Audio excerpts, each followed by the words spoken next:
Hello, everybody. Welcome back to MLG Anaheim. We're live at the Bravo stream. Smiting, we got a pretty sick matchup coming up next. Why don't you go ahead and tell everyone who's playing? Well, it's going to be VQ going up against VeXx, and it's going to be a great match to watch. It's going to be a hell of a match, man. Who do you got winning? I don't know. I'm really good friends with players on both teams. Sender is one of my better friends in the gaming scene, and this guy is full of talent. However, the one curse that's followed Sender throughout his career is in a best-of-5 series, he'll always go up 2-0 and then lose the next 3. However, we're playing best-of-3s here. So if he goes up 2-0 in his series, then he flat-out wins it. Well, we'll see what happens. It's kind of funny because Callie and Slasher used to also be teammates. Yeah. Remember Ignite? That was a great squad. I actually played against them at Anaheim last year for Black Ops 2. Oh, that's right, because you were... Wait, what team? You were with Neslo? Prime Example. Prime Example. I couldn't remember the name. We gave him that 3-0 sauce. Yeah, you got to bring that up. But let's go ahead. Sender, he has this AR right now, waiting to cap. He's not able to do that. That's 3 down for VQ. So already VeXx off to a good start. Good thing Strife is behind enemy lines, though. He's able to get that first player off the B flag. But Vanquish, they're still going to have to be aggressive if they want to get these guys off. I like who is this? It's going to be Slack controlling Red. Red is such an important part of the map to hold, especially on Freight. Not only are you able to control spawns from there, but if you look out through top Red, you get a huge view of the entire map. So if you put an assault rifle player like Sender up there, he's going to have a lot of fun.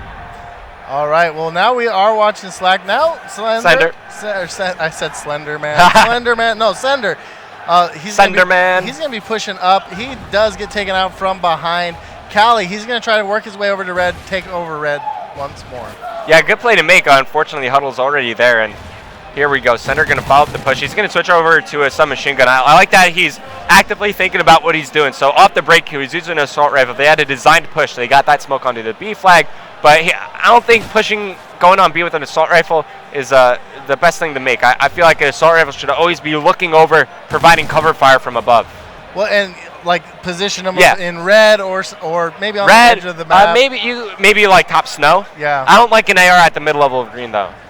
Yeah, or on B. You don't ever want to do it with your objective. But now we're going to be watching Callie. Sneaky move coming from underneath. They might have heard the boiler moving. So you should expect somebody to rotate back. And if you look at the Oracle mode, somebody is rotating back. Yeah, but the thing that Vanquish was doing there is they had 2 guys go through underground. So I think Callie, in the end, was trying to bait his teammate into dying. And then he then could sneak around because, who sends 2 guys underground?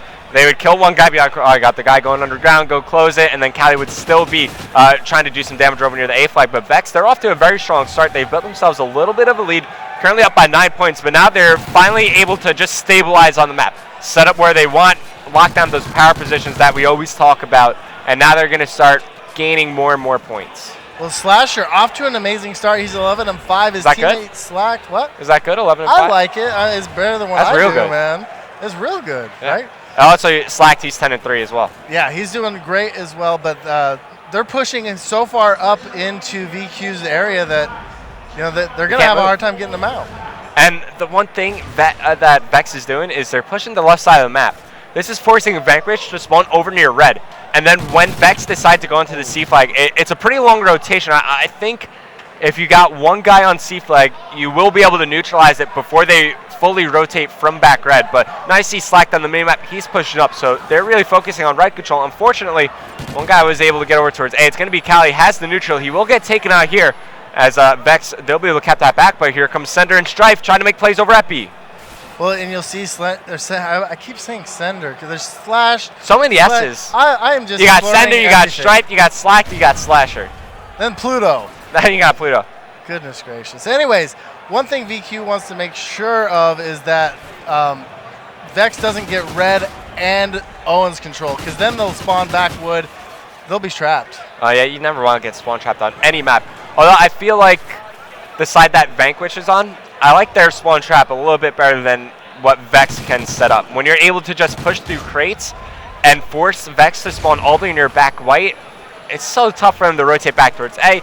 Even if they decide to overextend maybe through right, usually you'll have an assault rifle player over near top snow, or even bottom green just cutting that off when you get that proper setup going. But what's going on with Callie, man? He's 2-11. That's not what you expect from him at all. Well, especially going up against Slasher, his ex-teammate. Yeah, you want to prove a point. Yeah, you don't. they should still be together. No, but he's having a hard time. I think he's just playing back. He's getting stunned. This is the point where you say, let's change it up. I mean, we already saw Sender change it up. They need to get tack mask or something on. Yeah, maybe switch up the routes they're taking. I think maybe stacking underground or, stacking red. But even though it is 4 dead, only 30 seconds remaining, so there's not much more damage that can be done. In the end, it's going to be VeXx. They're going to be able to go into the half with around a 40-point lead, which is a whole lot on a map like Freight.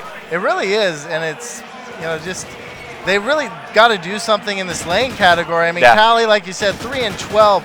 On the other side, Slacked 18 and 7, 17 8. Slasher right behind him. Oh man, they're just doing. I mean, even Pluto, not the best score, but 9 and 7, better than most everybody. When you got 2 players combining for 37 kills, there's not much more Pluto could do. He's just staying alive. He's like, you know what? I can't find any kills because my teammates are killing everything. That's a good problem to have, right? Yeah, I would love to have that problem as an objective player. But 40-point lead for VeXx going into the half. If I'm on that team, I'm feeling very comfortable. In fact, I'm feeling so comfortable, I think I'm going to switch up my break here. I think I'm going to send 2 players red, and I want 1 player to overextend immediately towards A. Just try to be as annoying as possible and get Vanquish flustered. So what does Vanquish need to do to come back? They just need to slay. As you were saying, they need to pick up more kills on the map and really work from there. If you think about it, if they get 1 good setup going, just 1 spawn trap with a couple of cycles of kills, they'll be right back in this game if they get that 3 cap. Well, right now we are watching Slacked. He's kind of just hanging out right here, making sure nobody pushes bottom white, but look at the stun going in there. Or was that smoke? Or, I couldn't see what happened. Either way, it didn't work, but he's still 18-7, rocking it up. They really just need to sit back and relax, just make sure they Well, the thing is, like, when you're playing with the lead, you're not the one that has to make a play happen. It's the other team that has to really force the issue. As each second ticks down from the clock, it's a second closer that VeXx comes to winning this game. So it's up to Vanquish not only to make a play happen, but they got to keep the play going after that, because 40 points, that's a lot of points. Just to put it in domination math for you, if you hold a 3 cap for 1 minute, that's 36 points. So that's roughly what Vanquish has to do here. And by the way they're slaying, it's not going to happen. I mean, at least at this point. This is good, though. What they're doing is good. Yeah. Well, now he's going to go around. Pluto was able to pick up that, but they're going to have to go back and cap it, so that's 1 person not on there. This is the time they need to go get B. So VQ needs to make a push. If you look at the mini-map, they're starting to creep their way that way, but VeXx still has map control. It's really tough because they were all dead. Slasher got 1, then they picked up the 2 players on B.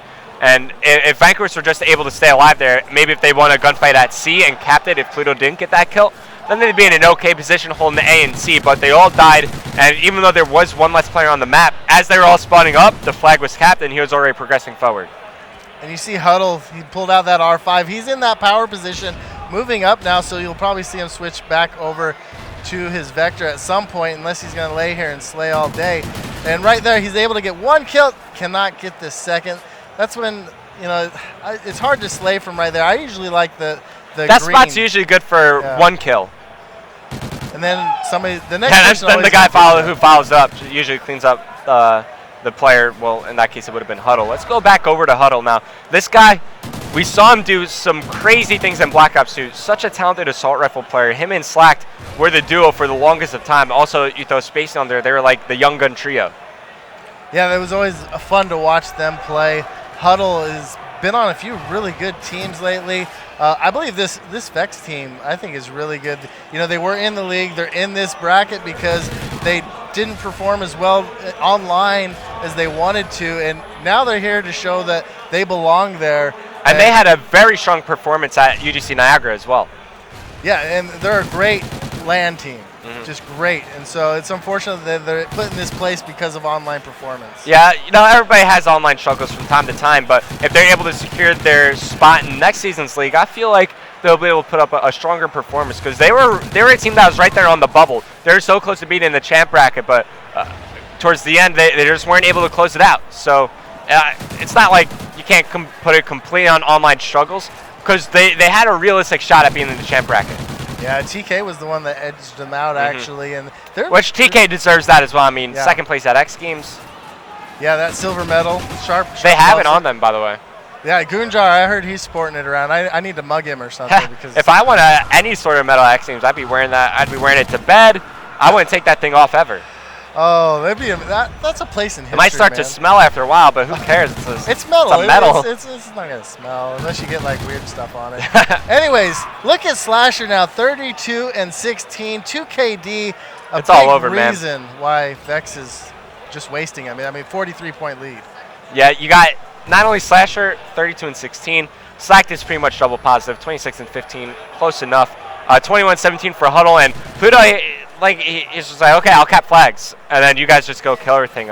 Looking at the Vanquish squad, nobody going positive, so slaying definitely a question for them moving into further respawn games. But since it is a best-of-3 series, now there's a lot of pressure put onto Vanquish. If they lose one more game, then they drop down into losers bracket. And the next game is going to be S&D. We'll see. Do you know what map it's going to be on? I don't know what map it's going to be on yet, but they are doing the veto system, so yeah. We aren't. It's not like pre-made maps. We don't know what's going to be ahead of time. Well, it'll be interesting to see because this game is all said and done. I mean, nothing that VQ can do. If you're coaching them, like let's say you're an imaginary coach behind them, what do you tell them? I'm telling them, hey guys, you did all you could on that map, but it's over. If they're arguing, stop arguing. There's nothing they could do to change the outcome of this map. It's already in the past. Now I start talking about the next map. I'm like, okay, search and destroy. What strategies do we have available to us? So what do we want to use in each specific round? How do we want to order which strategies we're going to use? Because, you could slow push a bomb site. You could fast plant a bomb site. You could, throw nades at a bomb site, try to force a rotation. And on defense, there's also a lot of things you could do there. Well, either way, we will see that search and destroy coming up right after the break. Yeah, we're going to go to a quick commercial break, guys. When we come back, map number 2 between Vanquish and VeXx Gaming. Don't go anywhere. More great games coming up here on the MLG Bravo stream.